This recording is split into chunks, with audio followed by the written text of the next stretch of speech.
Voilà, on est bien ensemble dans la présence du Seigneur. Je suis heureux d'être avec vous. Je priais le Seigneur pour vous, pour que Dieu me donne un message, un mot de Dieu. Un mot de Dieu. Vous savez, quand on prêche, c'est une réalité, on ne cherche pas à faire un beau message, on cherche à être animé par Dieu. C'est vraiment différent. On peut faire une belle réunion, on peut faire un beau message, sans forcément que Dieu soit derrière. Donc ce qu'on veut, c'est que Dieu nous parle. Et c'est terrible parce qu'il y a des moments où ça va plus vite, des moments où c'est plus lent. Hier soir, je préparais un message sur les 12 juges dans le livre des juges. Mais c'est pas pour ce matin. J'ai préparé ça, j'ai étudié, j'ai noté des choses hier, et puis dans mon cœur, c'est pas ça que je dois prêcher. Donc ça aurait été joli de vous parler de ces 12 juges qui en réalité nous présentent la personne de Jésus. C'est vraiment intéressant, je pense qu'on aura l'occasion de le faire dans les temps qui sont devant nous. Et ce matin, je priais le Seigneur, et puis j'aurais pu me contenter et dire, tu vois, Seigneur, j'ai pris des petites notes hier, je vais faire mon message, et puis ça va être bien. Mais je priais, je pensais à vous, je dis, Seigneur, je voudrais un mot pour l'Église. Un mot qui les fasse réagir, qui les fasse bouger, qui les fasse progresser. La Bible déclare, c'est l'apôtre Paul qui dira aux Corinthiens, que malheureusement, que lorsque eux se rassemblaient dans les réunions, c'était pas pour devenir meilleur, c'était pour devenir pire. Et puis Paul, il est en train de leur dire, c'est pas comme ça que ça marche. On ne se réunit pas à l'Église pour devenir pire, on se réunit pour devenir meilleur. Et on a besoin de devenir meilleur. Alors forcément, on a bien compris que c'est pas un coup de bâton sur la tête qu'on va devenir meilleur. Mais néanmoins, avec la parole de Dieu et les conseils de la Bible, je crois qu'on peut devenir meilleur. Alléluia, est-ce que vous le voulez ça, qu'on devienne meilleur pour le Seigneur, meilleur dans notre vie chrétienne, meilleur pour nos familles qui nous entourent. Avec la grâce de Dieu, c'est possible. Voilà, donc je vous lis la Bible. Bon, je m'excuse, j'ai vieilli. On change, je suis obligé, Coco. Voilà. T'as passé avant moi, ben moi je suis obligé aussi maintenant. De mettre des lunettes. Hein? À la naissance, je les avais moi. À la naissance, ils les avaient.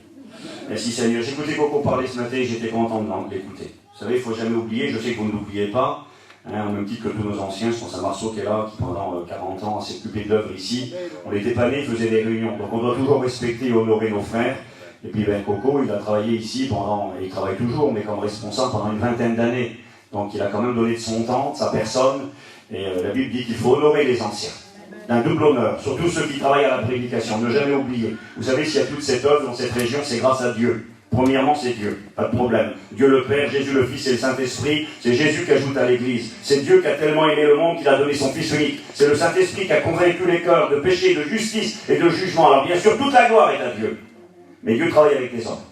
Il est écrit que il est écrit que nous sommes ouvriers avec Dieu pour la vérité. Alors Dieu a choisi des frères, et Coco fait partie de ces frères qui, pour Saint-Brieuc, il a dit qu'il avait à cœur les églises de la région, c'est normal. Moi j'aime Guingamp, parce qu'on a grandi là-bas, j'aime les églises du Tour, mais j'ai un lien qui est différent avec l'église ici. Au même titre que Coco, qui a été pasteur pendant des années de cette église, donc que Dieu le bénisse avec sa compagne. Il est toujours chez lui, aujourd'hui il se consacre davantage à Carré, mais je remercie le Seigneur qu'il soit là ce matin.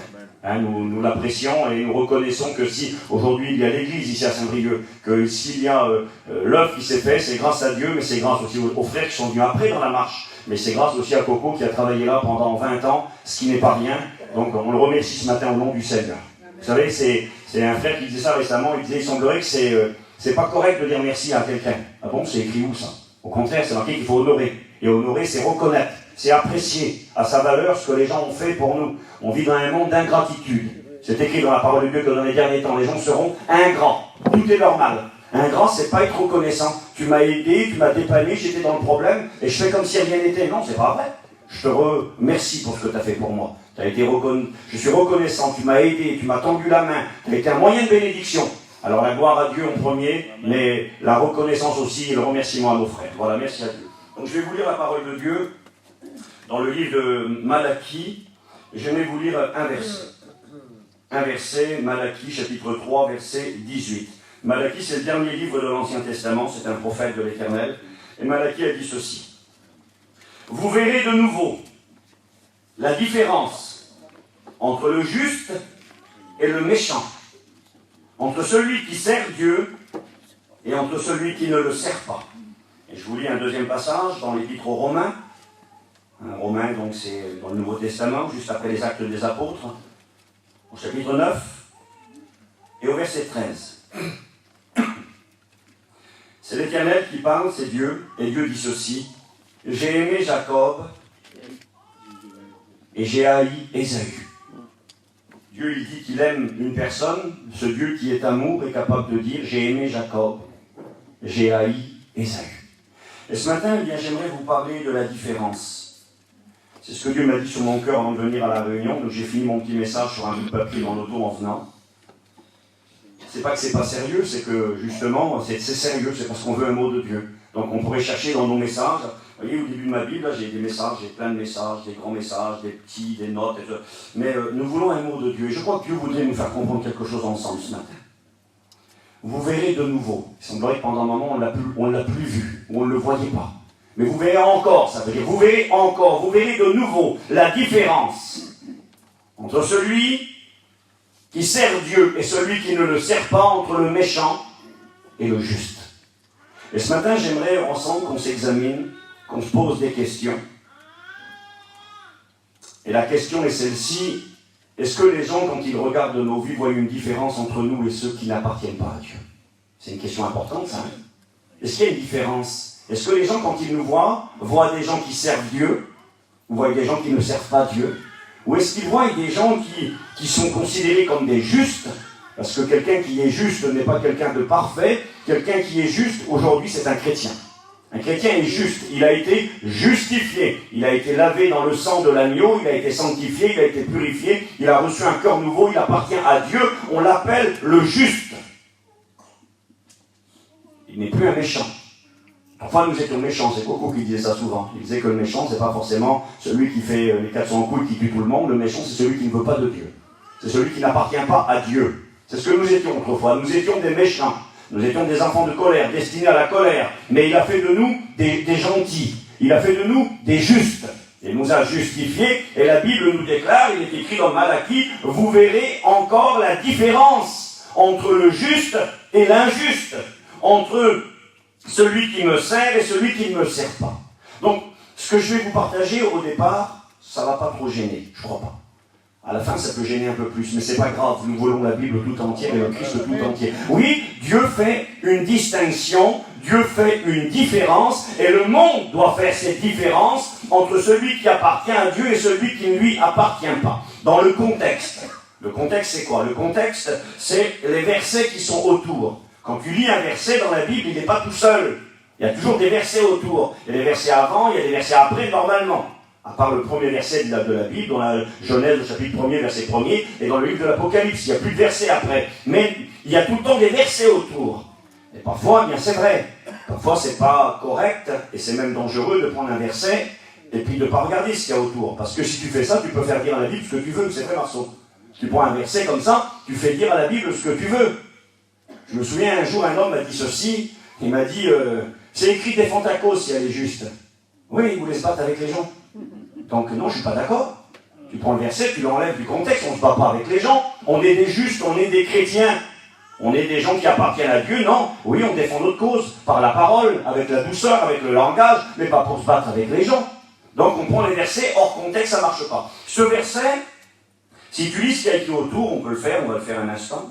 On a quelques minutes devant nous. Il est écrit, Dieu dit cette parole à son peuple qui est découragé, à son peuple qui vit un temps très difficile, un temps de trouble, comme c'est le cas aujourd'hui pour l'Église du Seigneur. Nous vivons un temps troublé.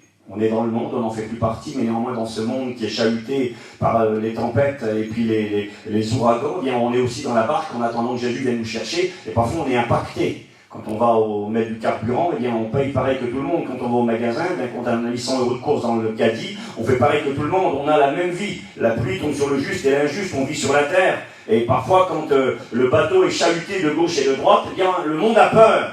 Et parfois, eh bien, on est impacté et parfois on est troublé. Et là, c'était le cas.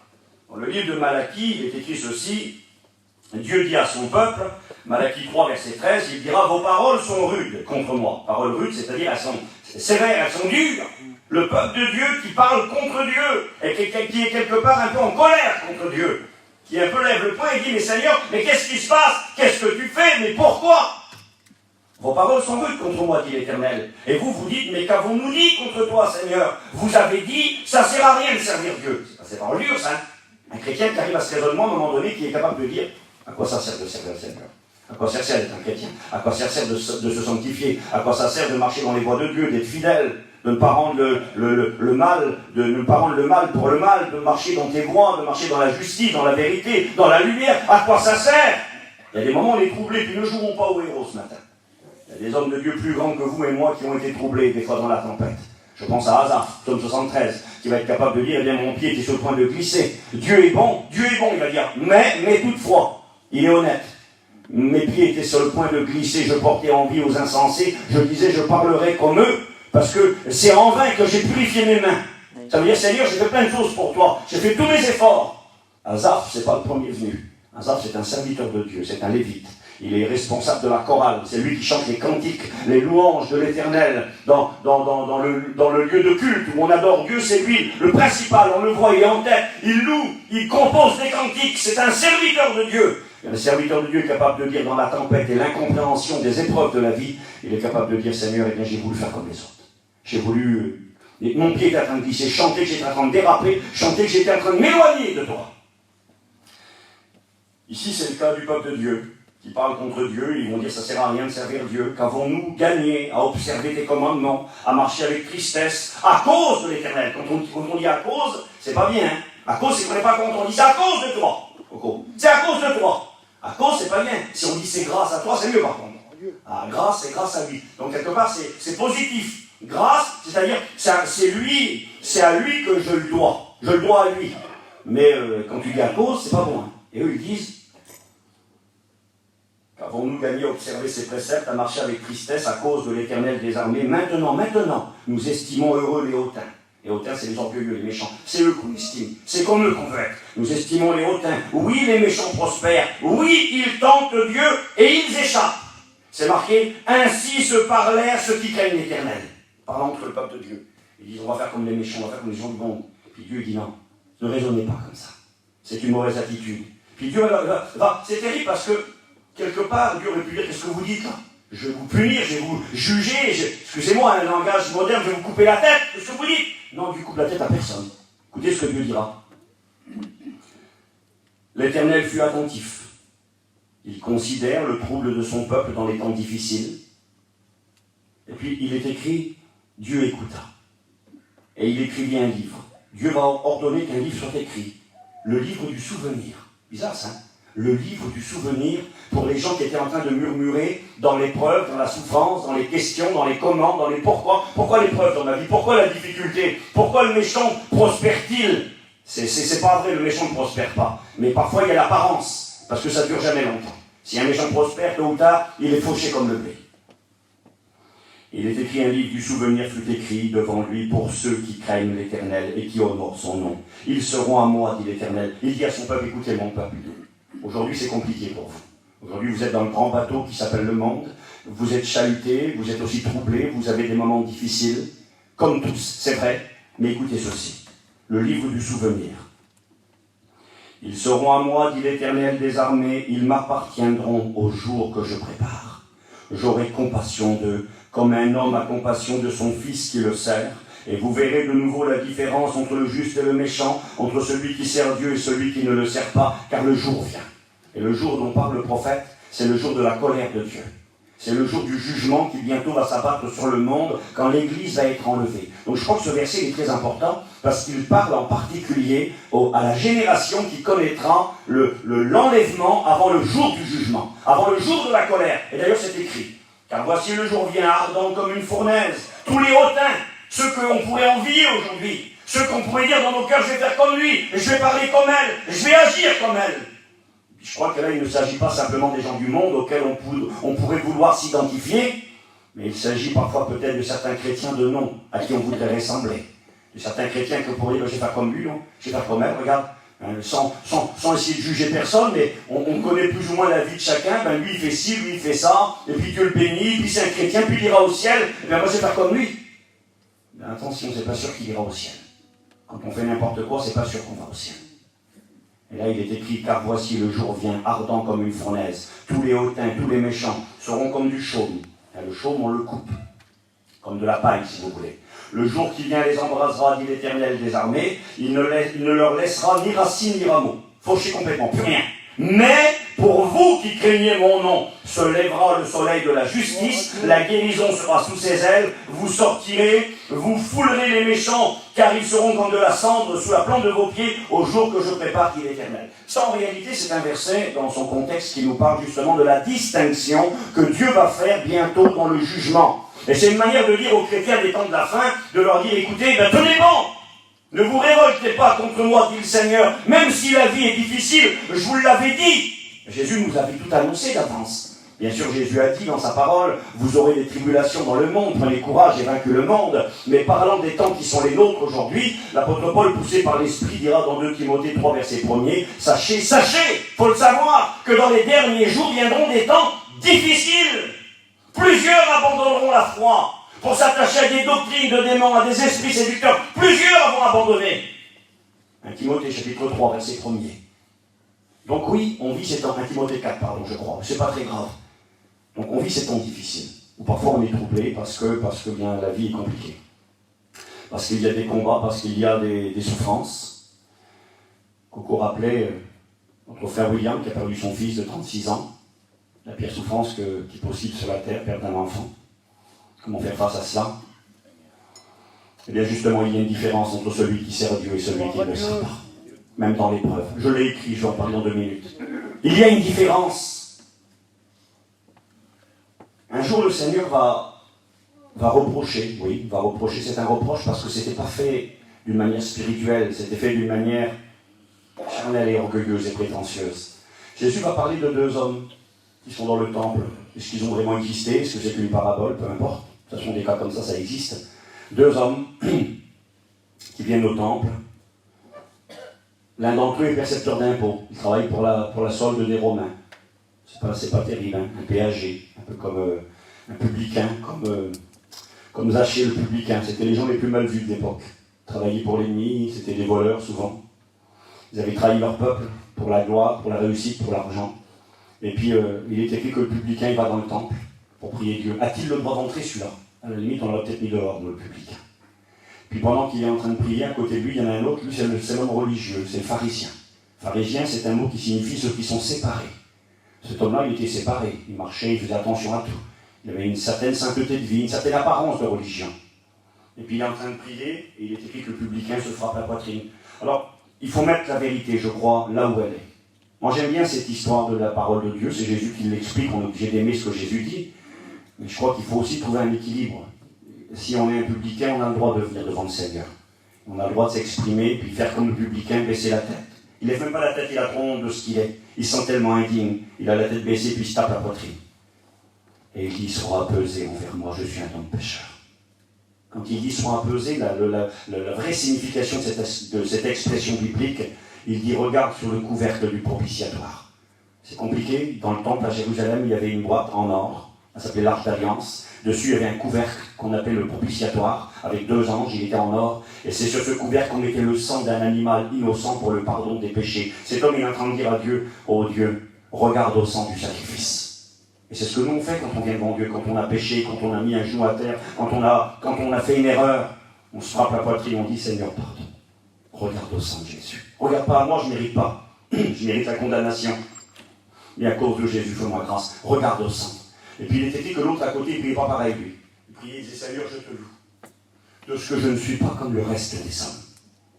De ce que je ne suis pas comme ce publicain à côté. Moi, je ne suis pas comme lui. Hein. Je te loue, Seigneur. Moi, tu sais, je donne ma dîme. Il le faisait. Jésus n'a jamais dit que ce n'était pas vrai. Moi, je donne ma dîme. Moi, je prie. Moi, je fais ci. Moi, je fais ça. Et il est écrit que Jésus a posé la question, lequel des deux sera justifié, sortira du temple justifié. Et Jésus dira le publicain. Parce qu'il l'a fait avec humilité, il s'est frappé la poitrine, il s'est repenti, il a reconnu cet homme, et l'autre le faisait par orgueil. Donc, dans l'histoire, c'est le publicain qui est le bon et le pharisien est le mauvais. C'est vrai, Jésus l'a dit, je ne peux pas les contrer. Mais aussi ce que j'aimerais dire 2 choses. J'aimerais dire que des fois, bien, quand on a un vrai publicain qui s'est repenti, qui s'est frappé la poitrine, eh bien normalement, on ne se frappe pas la poitrine tous les jours. Ah oui, Coco, parce qu'après, ça peut devenir un prétexte. Et dire, bah moi, je suis un publicain, tu sais. Mais un publicain, s'il se frappe la poitrine, qui baisse la tête, qui dit Seigneur, pardon, regarde au sang, je regrette, et qui 5 minutes après recette, qui va recommencer, que ça ne dérange pas, c'est du cinéma. Il est encore pire que l'autre. Parce qu'il vit dans un état, puis en plus, il se moque de Dieu. Je crois que le publicain, quand il est sorti, il était plus publicain après. Il a fait comme Zachée. Il a donné la moitié de ses sous aux pauvres, et puis il a remboursé ceux à qui il avait volé, et puis il a fait ce qu'il fallait après. Donc un publicain pendant un temps. Nous y croyons, nous sommes d'accord. Mais néanmoins, je crois que des fois c'est bien d'être comme le pharisien. Pas dans son attitude orgueilleuse, de regarder l'autre et dire moi je suis un tel et je suis plus grand et je suis meilleur. Ça c'est zéro, ça vaut pas 10 francs. Mais quand avec honnêteté, on peut dire au Seigneur, tu sais Seigneur, je suis un chrétien. Moi, je t'appartiens. Tu m'as fait grand, je ne mérite rien, je suis un minable, un zéro, mais tu m'as sauvé. Tu m'as donné un cœur nouveau, et aujourd'hui, Seigneur, je suis capable de donner pour toi, je te rends grâce. Je suis capable de donner de l'argent pour l'œuvre de Dieu. Je suis capable, Seigneur, de prier le Seigneur. On doit faire une distinction. Normalement, c'est le pharisien qui aurait dû être mis à l'honneur. C'est parce qu'il l'a fait par orgueil. C'est parce qu'il l'a fait pour être vu des gens. C'est parce qu'il l'a fait avec un esprit de religion. C'est pour ça que Jésus a dit, c'est pas bon. Mais en réalité, c'est ça qu'il fallait faire. Il faut arrêter d'être un publicain. Il faut devenir comme cet homme, un séparé. Un chrétien, il est séparé du monde. Un chrétien, il a été sanctifié. Et le mot sanctifié, eh bien, ça veut dire être mis à part. Dieu m'a sanctifié. J'étais dans le monde, j'étais perdu, je courais à ma perte. Mais il m'a fait grâce, il m'a choisi, il a mis les mains sur moi. Il m'a retiré du bourbier où je me trouvais. Il m'a séparé du monde. Une distinction. Et à un moment donné, on doit arrêter de se frapper la poitrine, on doit être capable de lever la tête devant le Seigneur par la grâce de Dieu. On ne mérite rien, je le répète. Et de dire, Seigneur, merci. Ma vie a changé. C'était moi le publicain qui me tapait la poitrine. Il faut le faire à un moment donné de toute façon. Sinon on ne peut pas être sauvé. Si on ne se repent pas, on ne peut pas être sauvé. Mais Seigneur, maintenant, je veux aussi marcher dans tes voies. Je veux aussi qu'il y ait une différence entre moi et les gens du monde. Qu'est-ce que disent les gens de moi? Qu'est-ce que disent les gens de toi? Je vais finir ma première pensée. Une différence dans le jugement, c'est ce que Dieu a dit par la bouche de Malachie. Il a encouragé son peuple qui était troublé dans les temps difficiles en leur disant « Vous inquiétez pas, je ne vous ai pas oublié. J'ai écrit un livre du souvenir, comme si Dieu avait besoin d'un livre. Dieu a bonne mémoire, mais c'est une manière de dire à son peuple « Je ne vous oublie pas. J'ai écrit un livre du souvenir, je ne vous oublie pas. » Même si vous croyez que je vous oublie, même si dans l'épreuve vous ne comprenez pas ce qui vous arrive, je ne vous oublie pas. Et ce matin, Dieu te le dit à toi qui es là. Il ne t'a pas oublié. Tu ne comprends pas tout ce qui t'arrive, tu es chahuté, tu es dans le brouillard le plus total, et puis tu ne sais plus ce qui se passe, tu ne comprends plus rien, tu voudrais des fois agir comme les gens du monde, je vais faire comme le monde, alors je vais parler comme eux, je vais régler mes problèmes avec la manière du monde. Non! Attache-toi au Seigneur ce matin. Tu verras bientôt la différence. Différence dans le jugement. Il y a un verset qui est intéressant, c'est dans Exode 11, verset 7. C'est Dieu qui parle au peuple d'Israël, Il parle à Pharaon, exactement. Et par la bouche de Moïse pour le peuple d'Israël. Et il dira à Pharaon, il dit, écoute-moi bien Pharaon, cette nuit, la mort va passer dans ton pays. Elle atteindra tous les premiers-nés du pays d'Égypte, depuis les animaux jusqu'au fils de la servante, jusqu'au fils de Pharaon. La mort passera chez tout le monde. Mais, dans le peuple d'Israël, le pays de Goshen, la mort ne touchera personne. Tu n'écouteras même pas le cri d'un chien. Et là, il est écrit dans la parole de Dieu, Exode 11.7, « Vous verrez, dit le Seigneur, à Pharaon, au monde, quelle différence l'Éternel fait entre l'Égypte et Israël. » Et ça, c'est encore la différence dans le jugement. Alors tenons bon, frères et sœurs, dans nos combats, parce que bientôt, Dieu va faire la différence, même si aujourd'hui on ne comprend pas, même si aujourd'hui on est dans le grand bateau qui s'appelle le monde, et que le péché pèse sur la terre. Certains se posent des questions, pourquoi les tremblements de terre? Vous avez vu plus de 40 000 morts là-bas en Turquie. Alors certains ont dit c'est Dieu qui punit. Non, c'est pas vrai. Je vais vous dire quelque chose. Il y a eu des tremblements de terre. J'ai écouté même des chrétiens évangéliques dire ça, des pasteurs dire ça, c'est la punition de Dieu. Je m'excuse de ce que je vais dire. C'est un pays musulman, donc il mérite. Non, ça ne marche pas. Parce que même dans les pays chrétiens, il y a des tremblements de terre. Non, aujourd'hui, pour l'instant, écoutez-moi bien, et depuis 2000 ans maintenant, depuis que Jésus est venu, Dieu ne juge personne. Quand il se passe une catastrophe dans un pays, c'est pas parce que Dieu a jugé.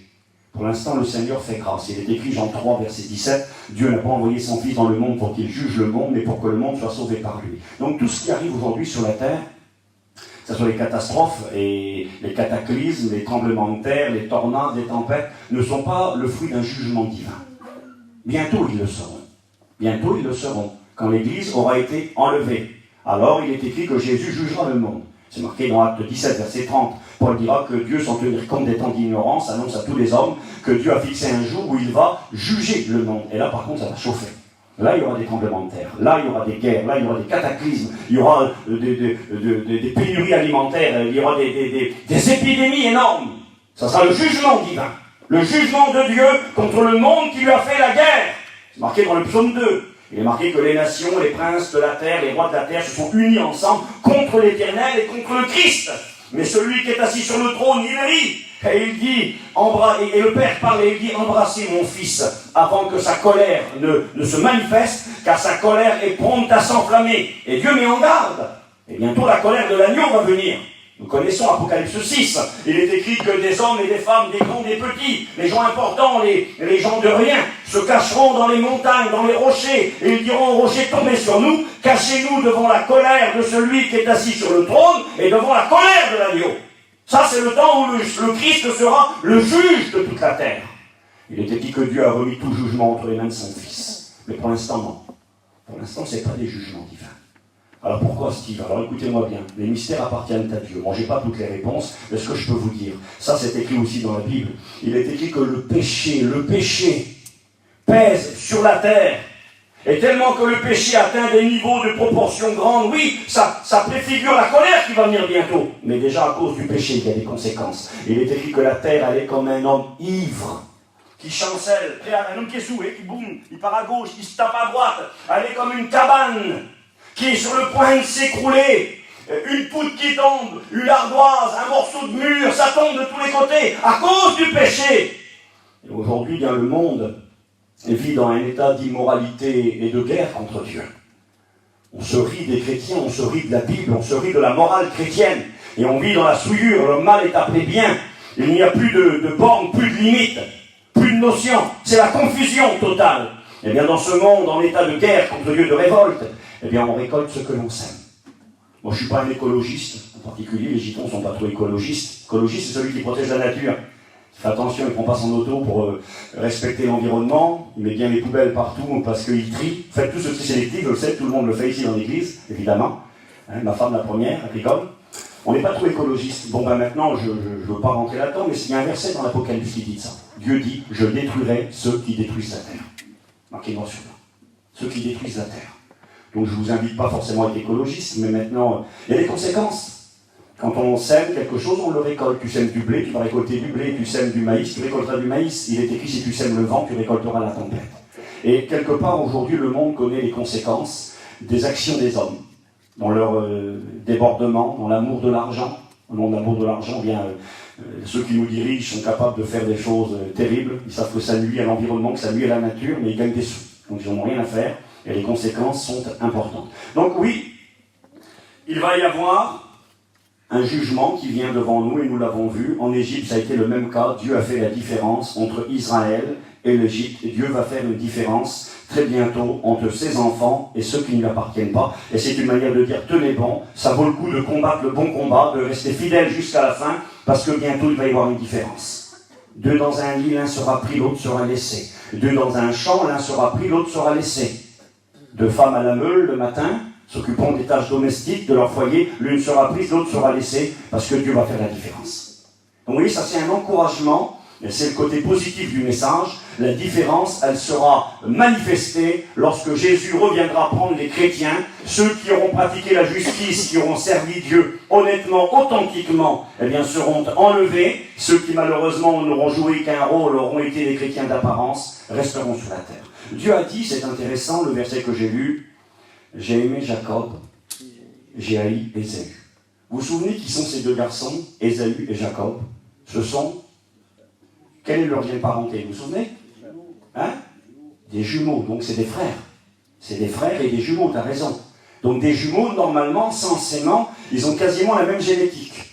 Il y avait quand même une distinction entre eux, parce que la Bible les présente, mais c'est quasi obligatoire qu'ils avaient des traits de physique et identiques. Un jumeau, personne ne peut te ressembler autant que ton jumeau. Donc ça veut dire quoi? Ça veut dire que ces deux gars-là, ils sont nés le même jour. Ils sont nés quasiment en même temps. Ils ont des traits de visage identiques. Ils vont grandir dans la même famille, le même papa, la même maman. Le père est un serviteur de Dieu, prophète de l'Éternel qui s'appelle Isaac. Le grand-père, il s'appelle Abraham, l'ami de Dieu. Le père des croyants, quelle famille! Le papou, un homme de Dieu exceptionnel. Le père, un homme de Dieu extraordinaire. Et eux, ils grandissent, les deux petits bonhommes, dans le même foyer. Ils ont l'avenir assuré. Et Dieu va dire à un moment donné, il regarde les deux petits bébés là, qui grandissent. Il les regarde et puis il dit, Jacob, je t'aime. Je suis content de toi, je suis content de ce que tu fais, je suis content de tes choix, je suis content que tu es un garçon spirituel, tu cherches les choses d'en haut, tu cherches les choses du ciel. Ça a de l'importance à tes yeux, la parole de Dieu, les choses de Dieu. Mais Ésaü, j'aime pas ce que tu fais, j'aime pas ton attitude, tu me méprises. Ésaü, c'est celui qui vendra son droit d'aînesse. Vous vous souvenez, le droit d'aînesse, c'était l'héritage d'Abraham et d'Isaac. Les promesses faites à Abraham, Dieu dit à Abraham, je rendrai ton nom grand, je bénirai ta descendance, je les rendrai semblables aux étoiles du ciel, aux sables de la mer, je rendrai ton nom grand, et je ferai de ta descendance une bénédiction pour le monde entier. Dieu était en train de dire à Abraham, Abraham, c'est de toi que viendra le Christ et le Sauveur du monde, le Fils de Dieu. Oh, quel héritage! Abraham, ton fils Isaac reçoit la promesse. Isaac, il reçoit la promesse. Qui va le recevoir après? Le fils premier-né. Et bien que ce soit des jumeaux, Ésaü et Jacob, le premier-né était Ésaü. C'est à lui qu'appartenaient les promesses spirituelles, les choses à venir, la bénédiction d'Abraham, la bénédiction de Dieu était pour lui. Et quand il est grand, à un moment donné, nous savons, je n'ai pas le temps de lire l'histoire, il revient de la chasse, il est fatigué. Et quand il est fatigué, son frère, il a préparé un petit repas, il est en train de faire des lentilles. Je ne vais pas trop en parler, parce qu'après vous allez avoir envie de manger des lentilles avec du lard. Je ne crois pas qu'il y avait du lard pour eux. Mais ils ont mangé des lentilles, ils ont préparé le petit repas. Et puis quand il arrive, il dit à son frère, donne-moi un plat. Le frère dit, non, je ne t'en donne pas. Comment tu ne m'en donnes pas? Non, je ne t'en donne pas. Il avait calculé. Mais il dit, écoute, je vais t'en donner. Mais en échange, tu me donnes le droit d'aînesse. Tu me donnes la bénédiction spirituelle, les choses de Dieu. Je veux les choses de Dieu. Tu me les donnes? C'est ce qu'il a dit. Oh, il a dit, qu'est-ce que j'en ai à faire de la bénédiction de Dieu? Je vais mourir de toute façon. C'est pas vrai, il ne serait pas mort, il avait juste faim. Ça veut dire que pour lui, ça ne valait rien. Il a dit, donne-moi le plat de lentilles. Pour un plat de manger, il a bradé les choses de Dieu. Et quand Dieu voit ça, il dit, ça ne me plaît pas, Ésaü. J'aime pas ton attitude. Ton père, j'apprécie ton père, c'est un homme de Dieu, ton papou est un homme de Dieu. Et regarde ton petit frère, quel exemple qu'il est. C'est vrai qu'il s'y prend mal, c'est vrai que c'est pas correct, il fera des bêtises, Jacob. C'est pas le parfait, mais il aspire aux choses de Dieu. Deux enfants, deux jumeaux, avec des traits similaires, mais qui sont complètement différents.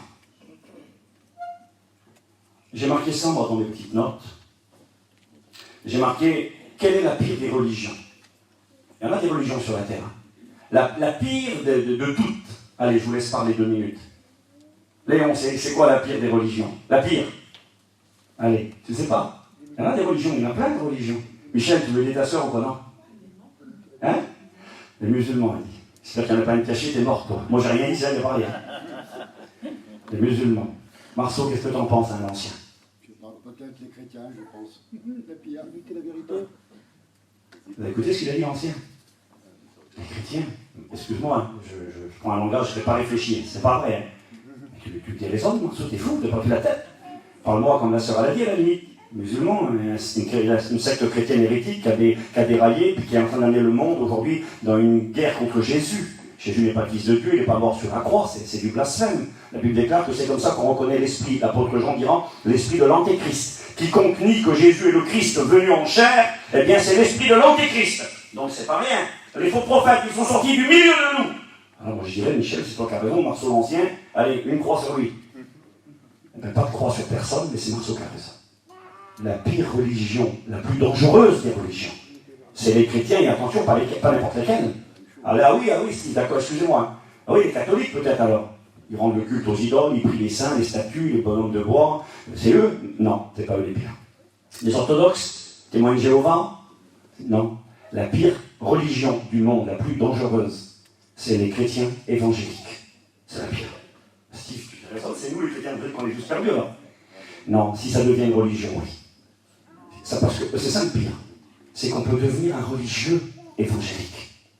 Et c'est ça, parce que quelque part, ici, on ne va pas prier des statues, on ne va pas prier la croix, on a une représentation rappelant la mort du Christ, mais on ne prie pas la croix. Dans l'église catholique, on prie la croix. On prie le bout de bois, comme si un bout de bois va vous aider. Je m'excuse. Le bout de bois, là, je peux me mettre à genoux devant lui pendant 1000 ans. C'est une poutre d'une maison, ça, que j'ai coupé avec Billy chez lui. La maison, elle a failli s'écrouler pour finir. Enfin bref, j'ai coupé ça, j'ai dit, c'est un bout de bois, c'est tout.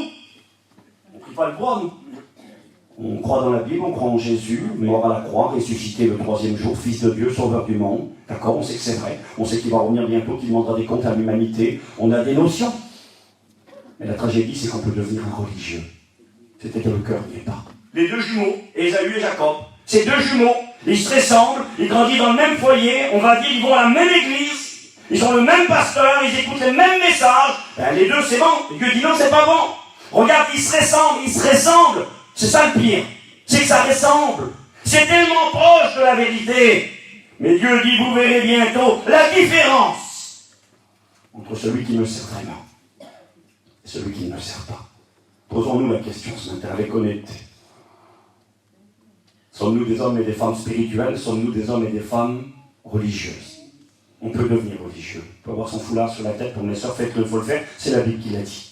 Quand une femme prie ou prophétise, elle doit avoir la tête voilée. C'est pas la mission Guy Lumière, c'est pas les pasteurs de Saint-Dieu qui ont décidé, c'est la Bible qui le dit. Faites-le.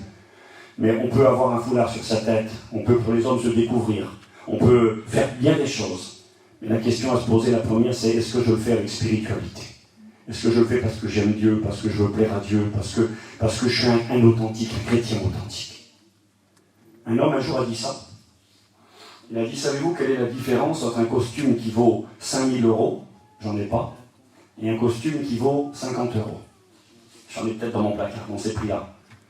Quelle est la différence entre les deux? Il y en a un qui vaut 5000 ou 6000 € plus, il y en a qui valent très cher des costumes, et l'autre il vaut 50 €. C'est quoi la différence? Il y a une veste, il y a un pantalon, et puis des fois il y a un petit, comment ça s'appelle, hein, un petit gilet en dessous. Donc on dit, c'est un costume, ok. Pourquoi lui il vaut 6000 et puis l'autre il vaut 50 €? Eh bien, pourquoi? Ben, certains vont dire, parce qu'il y a la marque, c'est vrai qu'il y a la marque. La signature fera aussi une différence du costume. Mais un homme a dit ceci, il a dit la différence entre un costume à 5000 € et un costume à 50 €, il a dit c'est les détails. C'est un pantalon, une veste, un gilet, mais les détails. Normalement, c'est pas toujours le cas, mais celui qui vaut 5000, il y aura des détails. Il aura une coupe, il aura des finitions, il aura des coutures, il aura du tissu, il aura des boutons, je sais pas, il aura des détails. Et dans les détails, eh bien ça fait la différence. Quelqu'un qui connaît rien, voilà, mais quelqu'un qui connaît en 2 secondes. Il y en a qui savent, hein. Et qui connaissent, ils connaissent. Moi, je connais pas grand-chose, c'est vrai, je joue pas l'Inde, mais c'est vrai. Et en 2 secondes, ils t'ont examiné, ils t'ont fait un scanner quand ils t'ont vu. Ils savent à combien tu es habillé. Est-ce que c'est vrai, Polo? En 2 secondes, hein. Regarde, ils ont rien. Le paletot, il vaut 350, les souliers vaut 800 €. Le pantalon, il vaut... Il y en a qui savent, en vrai. T'as la petite marque sur le côté, l'autre t'as pas vu, mais l'autre qui connaît, il sait. Il a vu la montre en 2 secondes. Mon copain Kaloum, il connaît dans les montres mieux que moi. Il me dit, en chinois le matin, il me dit, t'as pas vu monsieur? Ben, chinois, j'en ai vu du tout. T'as pas vu qu'il a une bretline à la main? Elle vaut 3000 €, 4000 € la montre. En 2 secondes, il a examiné que c'est pas, excusez-moi, c'est pas une montre à 20 € de l'Intermarché. Il a vu, en 2 secondes, les détails font la différence. Eh bien, je m'excuse ce matin. Eh bien, un chrétien, les détails font la différence. Les détails, c'est pas les grandes choses criardes. Il y a la veste, il y a le gilet et le pantalon, mais un qui vaut 50, un qui vaut 6000. Eh bien, il y a des chrétiens. Eh bien, excusez-moi, il y a chrétiens et chrétiens. Il y a les frères jumeaux qui grandissent ensemble, et Dieu est obligé de dire, ça me plaît pas lui, mais lui il me plaît. Parce que lui il cherche les choses d'en haut, parce que lui il est intéressé par les choses du ciel. Regardez, j'ai noté ce petit verset. Quand tu as un grand bras, tu peux lire quand même un petit peu encore. Dans Hébreux 11, verset 13. Je vous lis la Bible, la parole de Dieu. Ce matin, je ne voulais pas que vous soyez blessés, au contraire, mais je voudrais vraiment qu'ensemble, on puisse dire, Seigneur, moi, j'ai pris ma décision ce matin. Je veux être un vrai. Je vous pose la question, qu'est-ce qui vaut le plus cher? Un billet de 5 €, un vrai, ou un faux billet de 500? Fautin? 5 €. Un faux billet de 500 bien fait, toi. 500 €, c'est marqué dessus, regarde, c'est écrit partout. C'est un faux. Il vaut mieux qu'un vrai billet de 5 qu'un faux de 500. Même si on n'a pas, que les gens ne regardent pas, un billet de 5, tu ne regardes pas trop. Tu fais pas un malaise et tu trouves un billet de 5 par terre. Tu trouves un billet de 500, on n'en trouve pas tous les jours. Hein? Ah oui, alors, tant pis si je suis qu'un billet de 5, mais je veux être vrai ce matin. Je veux être un vrai pour toi. Regardez ce qu'il est écrit dans l'Épître aux Hébreux, au chapitre 11, verset 13. C'est dans la foi qu'ils sont tous morts. Il parle des grands héros de la foi, de Abraham, de tous ces grands hommes de Dieu, Enoch, Moïse, tous ces grands messieurs de la Bible, Noé.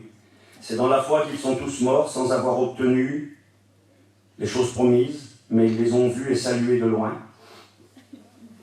reconnaissant qu'ils étaient étrangers et voyageurs sur la terre. Ça c'est beau. C'était pas un voyageur, je vois pas aussi, était foutu. C'est marqué, ils étaient étrangers et voyageurs. Payan avait trouvé une traduction à l'époque qui disait étrangers et forains. Et des forains, pour ceux qui voient les foraines. Donc étrangers et voyageurs. Alors bien sûr que c'est avec l'humour que je dis ça. Mais qu'est-ce que l'auteur de l'Épître aux Hébreux veut nous dire quand il est écrit que ces gens-là, ces hommes de foi qu'il faut imiter, Eh bien, ce qu'on a retenu d'eux, bien sûr, c'est qu'ils avaient en vue une cité qui était dans le ciel. Abraham avait quitté sa patrie, son pays, il avait quitté sa maison, sa famille. Pourquoi? Parce qu'il avait en vue une cité qui était dans les cieux. Et il est écrit, il reconnaissait qu'ils étaient des étrangers et des voyageurs sur la terre. C'est ce que nous devons être, tous. Même ceux qui sont sédentaires, même ceux qui vivent en maison, excusez-moi, vous devez devenir des voyageurs. C'est quoi un voyageur et un étranger? J'ai l'occasion, dans ma vie comme d'autres, je ne suis pas une exception, mais j'ai eu l'occasion souvent de voyager à l'étranger. Quand tu vas à l'étranger, tu es à l'étranger. C'est pas chez toi à l'étranger. Je suis allé en Inde. Il n'y avait pas de mal à me reconnaître dans la multitude. Quand je me promenais au milieu de tout le monde, c'était pas dur de me retrouver. Ils sont assez bronzés. Mon cousin Wally, il aurait mieux passé que moi, lui, là-bas. Mais moi, là-bas, je passais vite pour un étranger. Ils ne s'habillent pas comme vous. Ils n'ont pas la même tenue vestimentaire. Quand tu vas dans un pays étranger, alors parlons pas de l'Europe, on est des Occidentaux, on a la même culture, mais sors de l'Europe. Va en Afrique du Sud, là-bas tu vas vers les Indiens, tu vas en Amérique du Sud, tu vas en Afrique, je sais pas moi, dans la forêt vierge, ils sont pas comme toi les gens. Ils n'ont pas la même tenue vestimentaire, ils n'ont pas le même langage, ils n'ont pas les mêmes coutumes, ils mangent pas le même manger, ils sont pas comme toi. Tu arrives là-bas, normalement en 2 secondes on a vu la différence. On se dit là il n'est pas du pays. Tu vas en Angleterre, tu roules à droite, t'es mort. Il faut rouler à gauche, c'est pas logique. Moi, les Anglais, j'essaie même plus de les comprendre. C'est mes copains, je les aime de tout mon cœur. J'essaie pas de les comprendre, ils sont pas logiques. Ils n'ont pas de notre logique à nous. Ils mangent à n'importe quelle heure. Ils font des réunions à des heures complètement folles. T'es complètement détraqué là-bas. Mais tu t'adaptes, c'est pas chez toi. Vivre toujours comme ça c'est pénible. Mais c'est pas chez toi. Je parle pas, on n'a pas la même langue. On n'a pas la même tenue vestimentaire. On n'a pas la... Ça se voit. C'est marqué que eux, c'était des étrangers et des voyageurs. Mais on ne doit jamais oublier, frères et sœurs, que nous, sur la terre, on doit être des étrangers. Il faut que quand les gens nous regardent, des fois, qu'ils disent, mais d'où qu'il débarque celui-là? Il ne parle pas comme nous. Il faut que sur la place désignée, il faut que dans ton terrain, il faut que dans ta famille, il faut que là où tu vis, les gens disent de toi, mais qu'est-ce qu'il a celui-là? Il faut que quand tu vas travailler le matin, eh bien certains doivent dire des fois, mais qu'est-ce qu'il a celui-là? On ne parle pas le même langage. Et des fois, on ne se comprend pas. Les gens du monde, des fois, on ne doit pas tout, même quand c'est notre famille, des fois, on ne se comprend pas avec nos familles. Ta famille doit te dire des fois, mais pourquoi tu fais rien, quoi? On est comme ça chez nous, tu devrais agir comme ça. Oui, mais non. Moi, je n'agis pas comme ça. Moi, je suis chrétien. Et il y a une différence entre celui qui sert Dieu et celui qui ne le sert pas. Moi, je ne parle pas comme ça. Oui, mais tu devrais, tu as le droit. Mais non, j'ai pas le droit. Dans le monde, on a le droit. Dans le monde, on parle ce langage-là. Dans le monde, on s'habille comme ça. Mais moi, je ne suis pas du monde. Quand j'étais là-bas en Inde, si j'arrive comme ça, ils vont dire, tiens, ça, c'est un touriste. C'est un gars qui n'est pas de chez nous. Il ne parle pas comme nous, même si tu apprends la langue, tu seras trahi par ton accent. Rappelez-vous l'apôtre Pierre, autour du feu quand il renie le Seigneur. Il est écrit ton langage te fait reconnaître. C'est pas parce qu'il parlait bien du Seigneur, pas à ce moment-là, Zinda, parce qu'à ce moment-là, il avait mis un genou à terre, il avait renié Jésus. Mais c'est parce qu'il avait un accent. Il venait du nord d'Israël, de la Galilée. Hier, je relisais ma Bible dans le livre des Juges, et puis j'ai pensé à mon fils. Je ne veux pas le mettre mal à l'aise, mon garçon. Eh bien, il est écrit qu'à un moment donné, le peuple d'Israël, il y avait un conflit interne, un conflit dans le pays d'Israël, une guerre civile entre eux. Et à un moment donné, eh bien, il fallait reconnaître ceux qui venaient d'Éphraïm, de la tribu d'Éphraïm. Et il les reconnaissait en leur faisant dire un mot. Ouais, parce qu'ils ne le prononçaient pas pareil. Ouais, exactement, cibolette. Cibolette, il leur faisait dire ce mot-là. Et à cause de la façon... Alors j'ai pensé à mon petit parce que le mot là, on aurait dit qu'il parlait en zozotant un petit peu. On parlait de mon fils hier ou avant-hier, et je fais faire des efforts parce que des fois il parle un peu sur le bout de la langue. Eh bien, on les reconnaissait comme ça. On savait qu'ils n'étaient pas du pays. Moi, quand je suis en Angleterre ou en Irlande, quand je parle avec les gens, je parle un peu anglais, ils me reconnaissent à mon accent. Eh bien, nous les chrétiens, mes frères et mes sœurs, on doit nous reconnaître. On doit dire, mais tu ne parles pas comme moi, toi? Non. Tu ne t'habilles pas comme moi. J'ai marqué ça, regardez. Que Dieu nous bénisse ce matin et nous aide à chacun.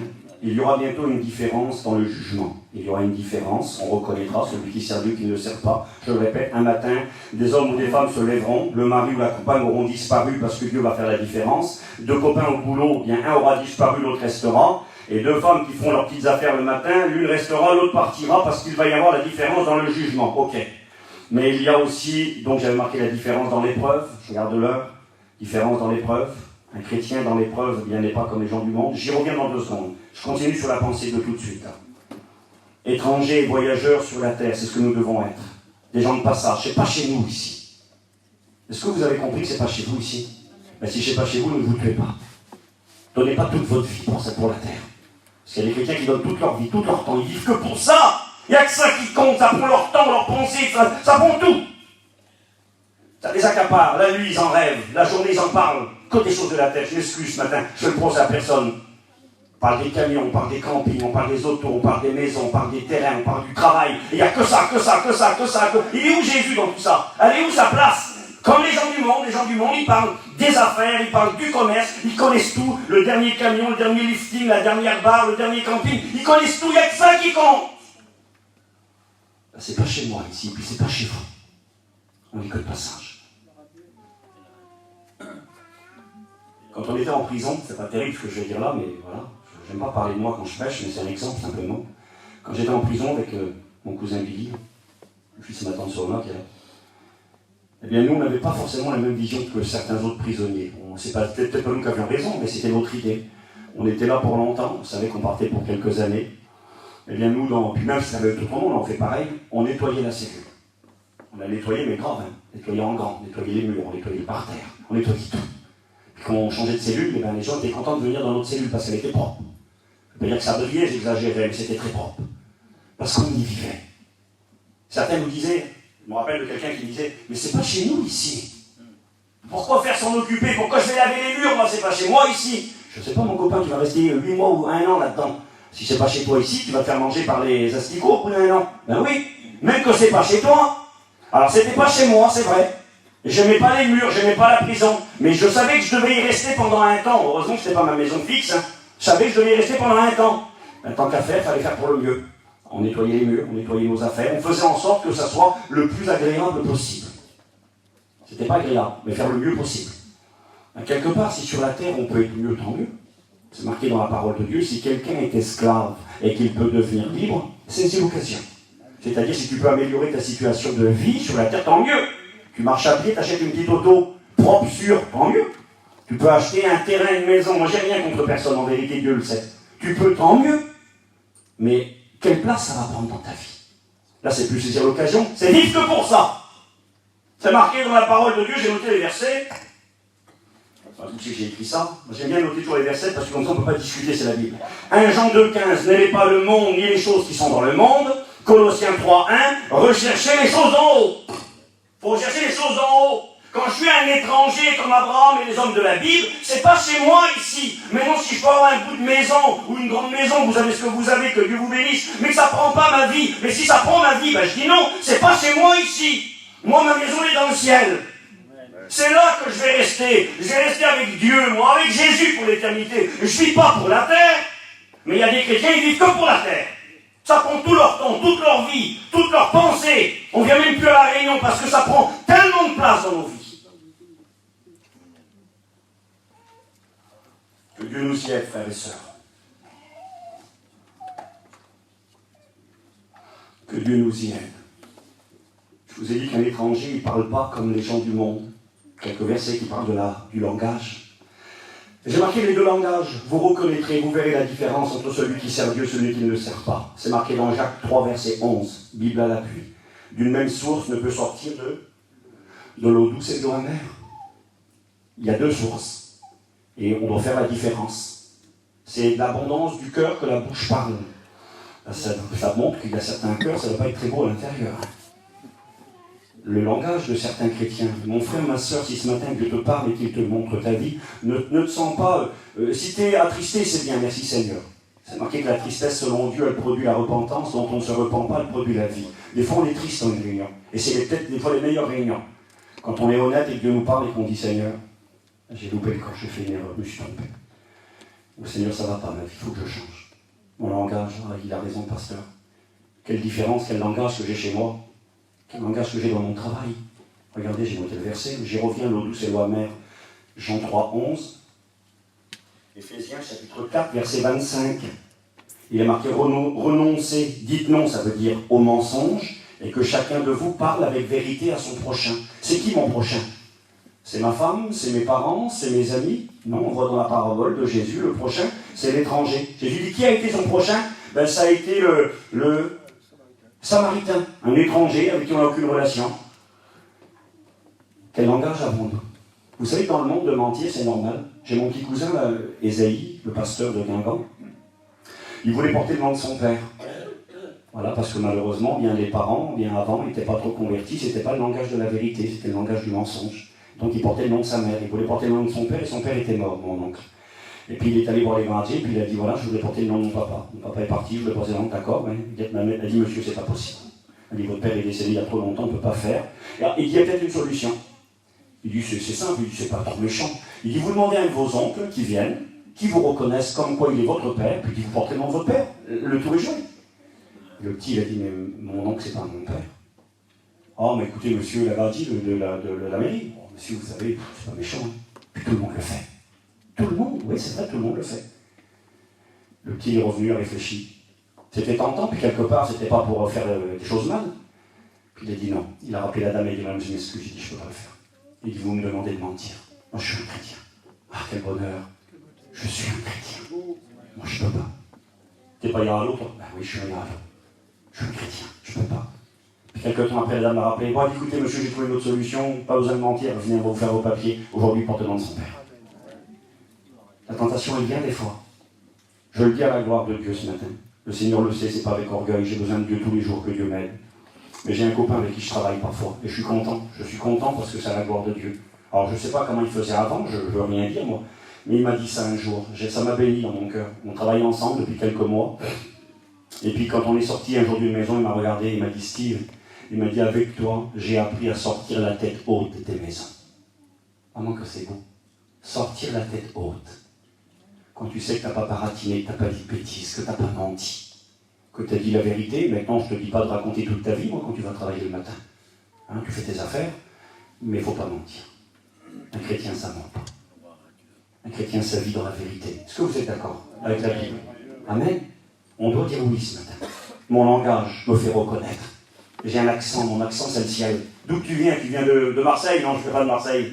Un jour, une gratier m'a dit ici, il m'a dit, monsieur, vous avez un accent, il dit, vous venez du Québec? Et le beauté, c'est-à-dire un Québécois. Je ne sais pas comment je parle, moi, un Américain. Au début, j'ai dit oui pour rigoler. J'ai dit, oui, madame, je viens de comme ça. La gratier, mais moi, je croyais qu'elle me narguait, moi. Ou un gars, je ne me rappelle plus, peu importe, un monsieur, une dame, excusez-moi. Je croyais qu'il me narguait, moi. Alors, je dis, oui, je viens de tel pays. C'est ce qu'elle me dit. Elle dit, je vous ai reconnu. Elle dit, j'ai habité là-bas pendant je ne sais pas combien de temps. Quel bonheur, Seigneur. Je dis, non, madame, c'est pas vrai, je ne suis pas un Québécois, je suis un Français. Alors, mon accent, c'était pas un vrai accent. Mais je veux avoir l'accent du ciel. Je veux que quand on me dit, mais monsieur, vous n'êtes pas un menteur. Non, je ne suis pas un menteur. L'eau douce et l'eau amère. Il y a des paroles qui doivent plus sortir de notre bouche. Excusez-moi, des paroles blasphématrices, des insultes, des choses qu'on ne doit pas entendre. J'ai rien entendu, donc je dis rien, mais je sais que ça a existé.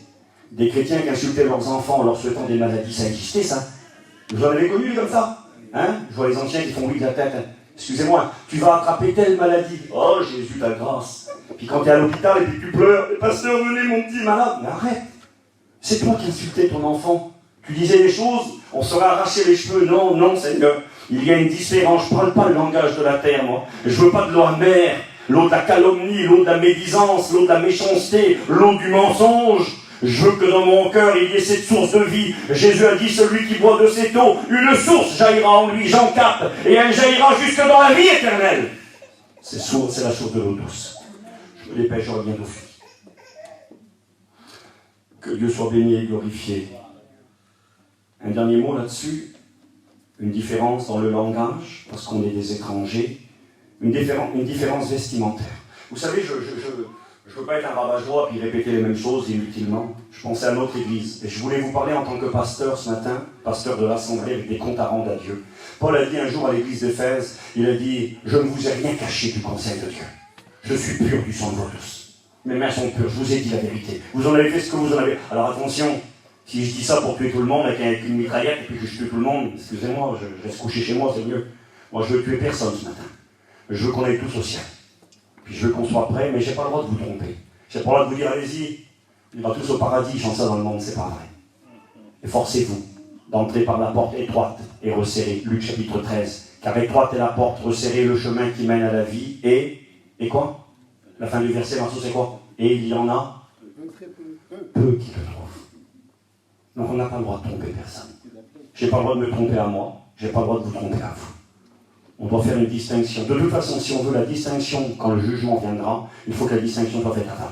Si on n'est pas des étrangers, des voyageurs sur la terre, si on est des terriens, qu'on vit que pour la terre, qu'on aime la terre, qu'on fait comme la terre, qu'on parle comme la terre, qu'on s'habille comme la terre, mais excusez-moi, on restera sur la terre. On doit être des étrangers et des voyageurs. J'ai marqué ceci parce que je crois que c'est important. Les étrangers, je vais laisser la Bible nous parler. Tite, chapitre 2, verset 3. Et dit, un ordre donné à un jeune serviteur de Dieu par l'apôtre. Je ne peux pas faire autrement qu'obéir à Paul. Paul va dire, dit que les femmes âgées, précise âgées, donc je lis la Bible, parce que même les âgés sont concernés, peut-être plus que les jeunes, mais c'est pour tout le monde, mais c'est valable aussi pour les hommes. Mais c'est marqué, il dit que les femmes âgées doivent aussi avoir l'extérieur qui convient à la sainteté. L'extérieur, on doit faire une différence. Dans l'extérieur, je vais lire encore un petit verset ou deux, parce que j'aime bien lire la Bible, on ne peut pas discuter, on peut discuter les opinions, mais la parole, eh bien, on ne dit rien, on l'accepte, puis on demande à Dieu de nous aider. 1 Pierre 3, verset 3, 1 Pierre, chapitre 3, verset 3, Pierre parlera également de l'extérieur, il dira « Ayez non cette parure extérieure qui consiste dans les cheveux tressés, dans les habits qu'on revêt. » Il parle de l'extérieur, et un dernier petit verset, 1 Timothée, chapitre 2, verset 9. C'est marqué, qu'est-ce qu'il nous dit, Timothée? C'est Paul encore qui parle. « Je veux aussi que les femmes soient vêtues d'une manière décente, avec pudeur. » Je vais vous expliquer 2 secondes ce que ça veut dire. Et modestie. La Bible nous parle de l'extérieur. Alors c'est terrible parce que quand l'Écriture en parle, elle en parle en particulier pour nos sœurs. Mais c'est valable pour les frères, attention, hein, c'est valable pour tout le monde. Mais plus pour les sœurs, je vais vous dire pourquoi. Plus pour les sœurs, même parce qu'une sœur pourra plus rapidement devenir, avec le respect que j'ai pour vous, une occasion de chute qu'un homme. Il est question de modestie, de pudeur. Vous savez ce que ça veut dire, pudeur? C'est un mot peut-être compliqué pour beaucoup. Pudeur, ça veut dire bien, se cacher au maximum. Aujourd'hui, nous vivons dans un monde où moins tu te caches, mieux c'est. C'est la vérité. Où tu montres tout ce que tu peux montrer au maximum. Que ce soit dans des décolletés, excusez-moi pour le respect que j'ai pour vous, mes sœurs, dans des tenues extravagantes, provocantes. Eh bien, c'est pas normal. Je le constate, moi. Je le constate je constate que ce que nos anciens nous ont appris, nos enseignants, je pense à Paillon, il faisait une étude qui s'appelait les doctrines de la Bible, et il parlait des points noirs. Je te rappelle de ça, hein, vous vous rappelez tous ces garçons. Les points noirs, donc la sanctification, et il dénonçait eh bien, certains comportements, certaines tenues vestimentaires de chrétiens et de chrétiennes. Aujourd'hui, certains, quand ils parlent de cette étude, ils le font en rigolant. En voulant dire, il était complètement toqué le vieux. C'était bon il y a 70 ans, à l'époque de la guerre, mais on n'est plus à l'époque de la guerre. On est au XXIe siècle, en 2023. En 2023, c'est normal de marcher complètement déshabillé, dévêtu, provocateur. C'est marqué avec modestie, c'est-à-dire simplicité. Alors moi j'ai écrit ça, regardez ce que j'ai écrit. L'extérieur qui convient à la sainteté, la simplicité, l'humilité. Certains vont dire il faut venir avec un sac poubelle sur nous. Non, je ne vous ai pas dit un sac poubelle, je continue. La simplicité, l'humilité, la propreté, la distinction, la pudeur, la distinction du genre. Moi, je crois qu'une femme chrétienne, un homme chrétien, bien, je m'excuse, hein, on ne fait pas le procès de personne, doit être propre. Aujourd'hui, on a ce qu'on a. On n'a pas trop de moyens, je le conçois. Mais on peut acheter un pantalon neuf pour 10 euros. On peut acheter une petite paire de chaussures. C'est vrai, ça existe. Vous allez dans les magasins pas chers. Un chrétien doit être propre. C'est un témoignage. Il doit être simple. Quand tu rentres dans l'église, c'est pas bien quand tout le monde te regarde. Quand tout le monde te regarde parce que je dis pas. Alors moi aussi, je suis seul à avoir une cravate ce matin. J'estime que c'est propre. Je dis pas qu'il faut le faire. Moi, je trouve que c'est bien pour un serviteur. J'ai 50 ans bientôt, j'ai plus 10 ans. Donc voilà. Bon ben voilà. Mais je le fais pas pour me cramer. Ma cravate, elle vaut peut-être 3 euros. Je le fais pour être propre. Mais si je viens là, tout le monde me regarde parce que je suis un arc-en-ciel. Parce que je suis habillé à 20 000 euros d'habits sur moi. Parce que j'arrive là, je suis la star. Je suis Michael Jackson qui rentre dans l'église. Ça marche pas. On veut pas que les gens nous regardent. Et c'est pas normal quand un frère ou une sœur a cette attitude qui veut qu'on le regarde. Ça veut dire quoi ça? Tu veux ma soeur qu'on te regarde? Mais comment ça? Moi j'ai pas besoin de te regarder. Il y a des gens qu'on veut pas aussi tourner la tête sur eux. Parce qu'ils sont trop provocants. Ils sont trop tape à l'œil. Moi un chrétien il est simple. Il est propre. Il peut être moderne, attention. Hein. Je ne dis pas de vous habiller moi comme à l'époque du Seigneur avec une. Non, mais en étant moderne, en étant propre, en étant simple, en étant modeste, en n'étant pas provoquant, en n'étant pas une occasion de chute. Il arrive plein de scandales aujourd'hui, je m'excuse, je suis pasteur de l'église, je le dis avec plein d'amour. Il arrive des scandales très graves, et des fois qu'ils pourraient éviter, mais parce qu'on a joué avec le feu, parce qu'on a provoqué pendant des semaines et des mois, et après il y a des tragédies qui arrivent. Et puis malheureusement, il y a parfois des fois, on n'est pas étonné parfois, parce que ça a duré trop longtemps. Alors non, ce matin, on doit dire stop. Moi, je ne m'habille pas comme le monde. Je n'ai pas besoin de suivre la dernière mode, je n'ai pas besoin d'être habillé à 30 000 euros. Je veux être quelqu'un de simple. Je veux être quelqu'un qui a de la pudeur. Ah non, excuse-moi, il y avait Marceau avec la cravate aussi. Voilà. Amen. C'est bien Marceau. Non mais vous comprenez, on veut être sérieux en tout. Tu t'habilles pas comment. Un jour, mon copain Kaloun, il est allé je l'ai déjà dit, je le redis, c'est pas grave. Il est allé au McDonald's à Carré. Il est rentré manger un hamburger avec sa femme. À un moment donné, il a vu les petites raclis qui étaient sur le bord. Et il a dit à sa femme, tu vois Hélène, les petites raclis, hein, c'est des chrétiens. Elle a dit, alors toi t'es fort, c'est des chrétiennes. Il y a je sais pas moi combien de personnes qui a Carré, il connaît les chiffres de Coco, il y a des milliers de personnes, c'est des chrétiennes. Il dit, je suis sûr de moi. Il dit, attends. Excusez-moi, mademoiselle, oui, je peux vous poser une petite question, petite raclis. Oui, monsieur, qu'est-ce que vous voulez? Vous êtes des chrétiennes? Raclis. Oui, monsieur. Vous allez chez Yvon Charles là-bas, là-haut? Oui, on est des chrétiens de chez Yvon Charles.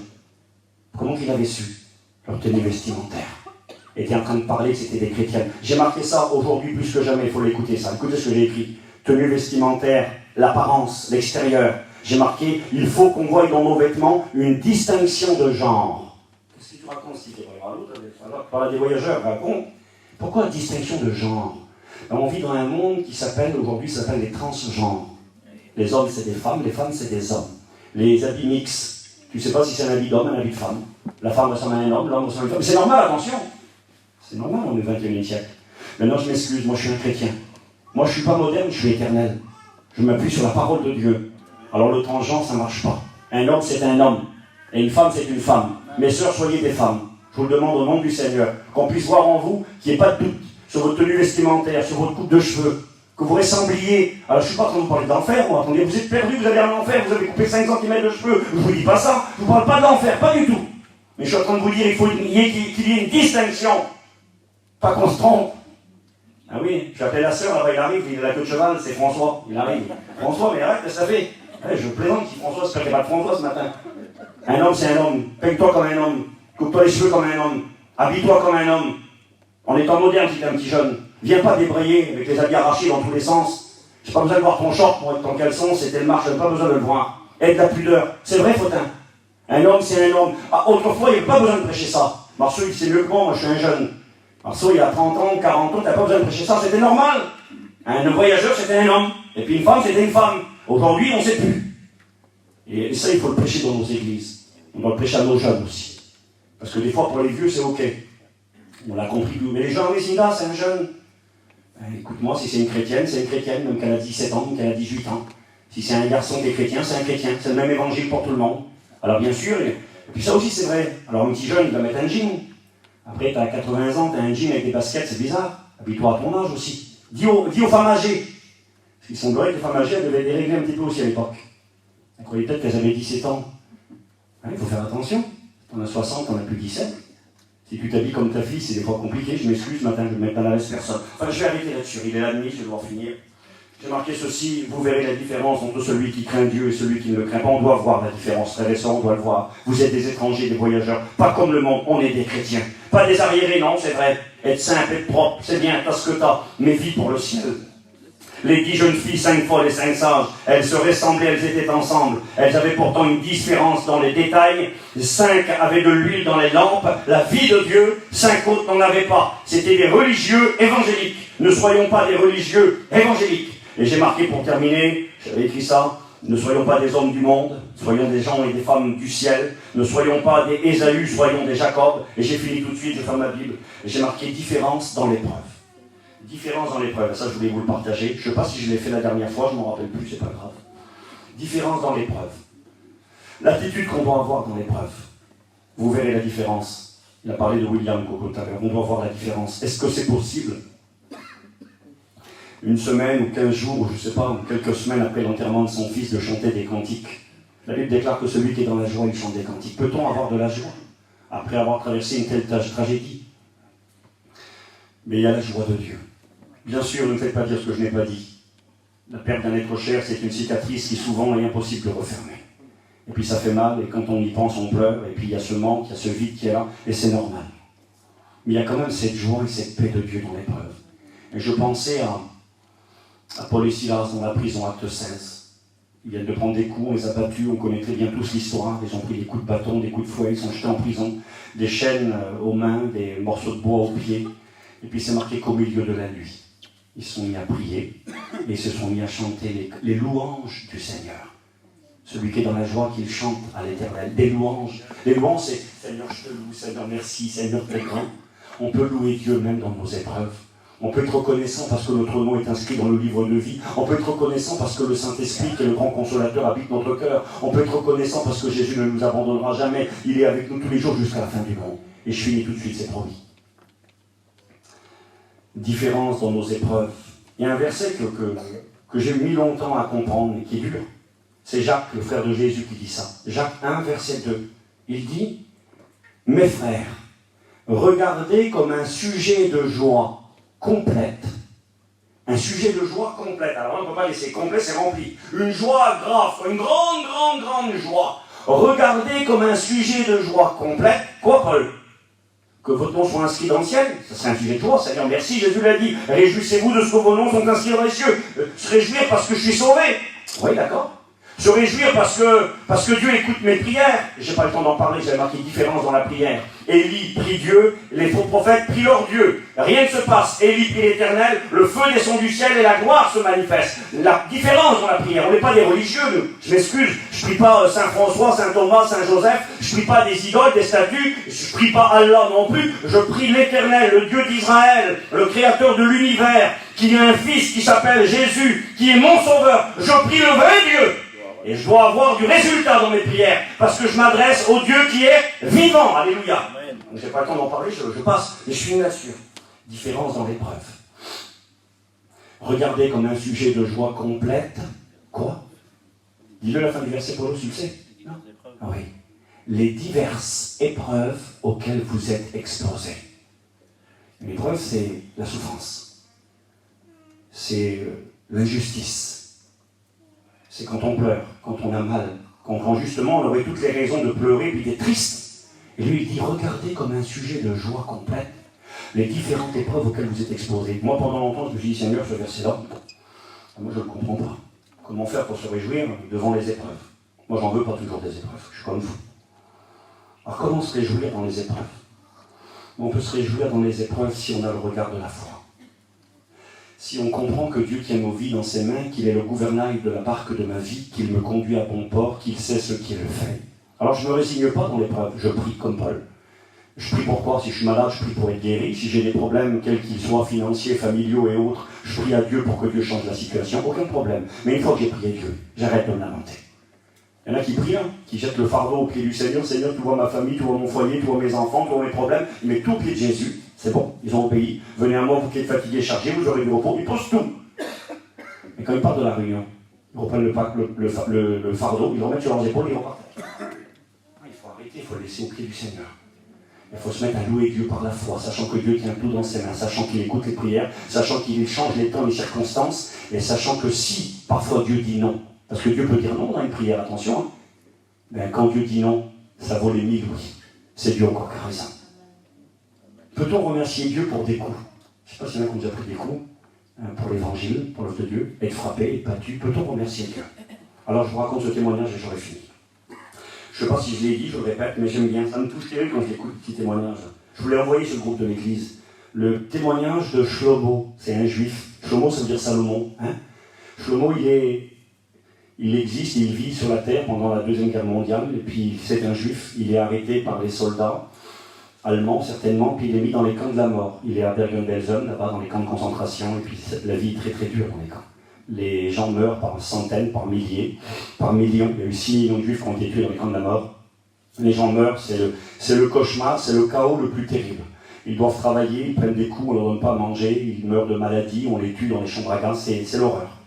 Et puis un jour, dit le témoignage, un jour il est dans le camp de concentration, visite exceptionnelle des SS, des soldats allemands viennent pour visiter le camp de Bergen-Belsen. Et quand ils arrivent avec des camions remplis de pain. Remplis de pain. Maintenant, ils ne sont pas trop gentils, les soldats allemands, les SS de la Deuxième Guerre mondiale. Le camion est rempli de pain. Ils ouvrent les portes et ils disent distribution de pain pour tout le monde. Pas possible. Chomo, il meurt de faim, il n'a pas mangé depuis des semaines et des mois. Le pain est là, c'est extraordinaire. Et puis il arrive, il témoignage, il vient prendre son petit pain pour faire la queue, prendre son tour, il tend la main, on lui donne un pain. Et dans son cœur, il se dit, il a tellement faim. Il se dit, tant pis, je vais essayer de repasser une deuxième fois dans la file et d'avoir un deuxième pain. Il se met derrière là-bas, il fait demi-tour et puis il repart. Et il arrive, il baisse la tête, il se cache au maximum, il tend la main, on lui donne un deuxième pain. Il le garde, il repart, et quand il repart, il a le trésor dans les mains. Il a 2 pains, Coco, il n'a pas mangé depuis je ne sais combien de semaines, il meurt de faim. Et dans son cœur, il se dit, Seigneur, merci, tu m'as donné du pain. Merci, c'est beau, et il mourait de faim. Et quand il repart, il va dans son petit coin pour manger ses 2 petits pains. Le témoignage nous dit que 2 soldats russes qui sont là, à l'époque, dans le camp avec lui, le regardent et lui disent, donne-moi tes pains, donne-nous tes pains. Et lui dit, non, je ne vous donne pas mes pains. Il dit, c'est à moi, je les ai eus. Il dit, je meurs de faim autant que vous. Il dit, je ne vous donne pas. Ils ont dit, donne tes pains. Il n'a pas voulu. Et puis, ce qui devait arriver arriva. Ils l'ont pris, ces 2 soldats, ou 3, ils étaient quelques-uns. Ils ont commencé à lui taper dessus, à lui donner des coups de poing, des coups de pied. Et puis lui, il pleurait et il priait. Et il disait, Seigneur, pourquoi? Pourquoi? Regarde, Seigneur, c'est à moi ces pains, j'en ai besoin. Je te rends du grâce pour, et puis regarde, pourquoi? C'est dur à comprendre, ça, pourquoi? Pourquoi Dieu laisse faire, alors? Il prend des coups, c'est injuste, il ne mérite pas. Et puis, à un moment donné, tellement qu'il prend des coups, c'est pas une claque qu'il a pris. Il tombe inconscient sur le sol, il tombe évanoui. Il s'évanouit par les coups. Il est là sur le sol inconscient, des douleurs partout. On lui a toujours ces 2 petits pains. Quelle injustice! Si l'histoire finirait là, il est où le Dieu vivant et vrai? Et puis au bout de quelques temps, peut-être 2 heures après, il se réveille des coups qu'il a pris. Quand il se réveille, il a mal partout, il regarde autour de lui. Vous savez qu'est-ce qu'il voit autour de lui? Il voit tous des cadavres sur le sol. Tous les prisonniers sont morts autour de lui. Il regarde les espions, les soldats russes, pardon. Les soldats russes sont morts aussi. Les pains étaient tous empoisonnés. Les soldats allemands avaient distribué des pains empoisonnés pour tuer la population de camp de Bergen-Belsen. Et lui, il s'est mis à genoux, puis il a commencé à prier. C'est ce qu'il a dit.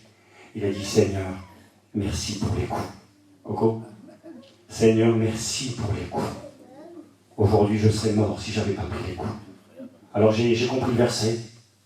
Regardez comme un sujet de joie complète les diverses épreuves auxquelles vous êtes exposés. Quand tu sais que ta vie est dans les mains de Dieu, même pour les coups, tu peux dire merci. Parce que Dieu fait une différence entre celui qui lui appartient et celui qui ne lui appartient pas.